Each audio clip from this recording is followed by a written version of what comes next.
Hi, this is Dave from DIY Cave. In this video we're going to be talking about one of the most dangerous tools in our shop, and that's the table saw, and we'll discuss how to use it safely, and what forces the blade puts on the saw and how to counteract those forces on every cut. One of the most important things to know about using a table saw is the actual force that's put on the wood that you're cutting by the blade itself. As the blade comes out of the table, there's a big danger of the material catching the back teeth and the blade lifting the wood and kicking it back at you. That's called kickback. And your goal during every single cut is to keep the material tight to the fence and away from the back of the blade during the entire cut. When you're using the table saw for basic cutting, there are a couple of different cuts that you'll make, and depending on the size of the cut, you'll use a different method to do them.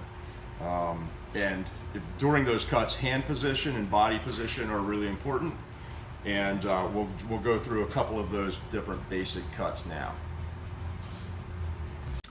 Something that's really important to talk about and to know about when you're making cuts is hand position. Most of my cuts start the same way. My right hand is typically with my palm up so that I can control the up and down of the board, and my left hand is used as a guide and a clamp. So I use it to keep the board tight against the fence and down to the table. When I push through and I get to the table, I have to flip this hand over, so I clamp down with my left hand, hook on the back of the board with my right hand, and push through the cut. One of the cuts that you'll make are with narrow boards, 6 inches or less. When they're under 6 inches, you're going to want to use a push stick to push the material through the cut.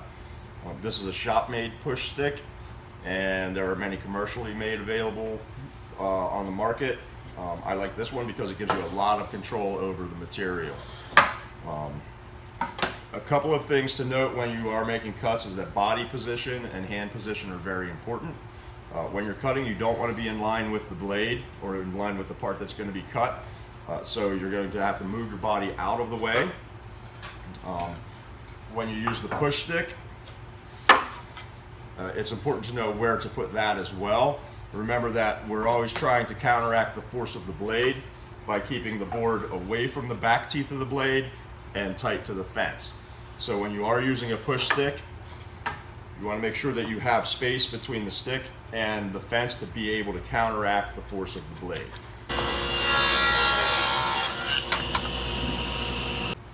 Another cut that you'll come across is still a narrow cut, but over 6 inches. So you're not going to use a push stick for it. You're going to have to use your hand. Once boards start getting over that 6-inch range, it's too hard to control the twist of the board or the force of the board as you're cutting with a push stick. So with your hand, you're able to still control that material so that it's staying tight against the fence and away from the back of the blade so you don't get kickback.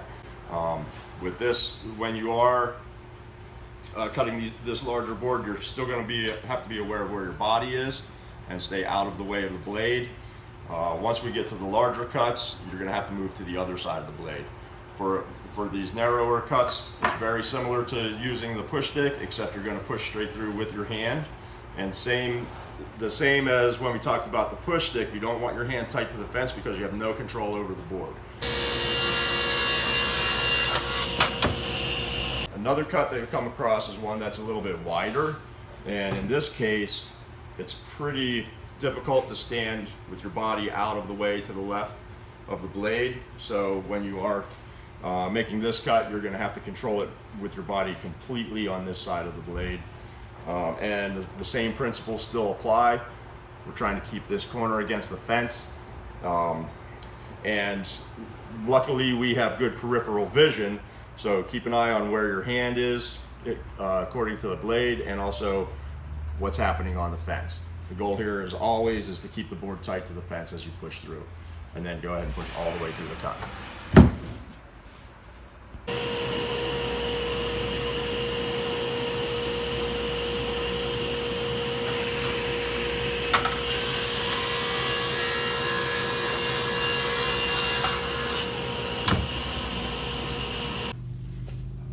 Something that's really important to know when using a table saw is that you don't want to cross-cut long, narrow boards freehand on the saw, because they become very difficult to control as they go past the blade, and there's a real danger of kickback into your body.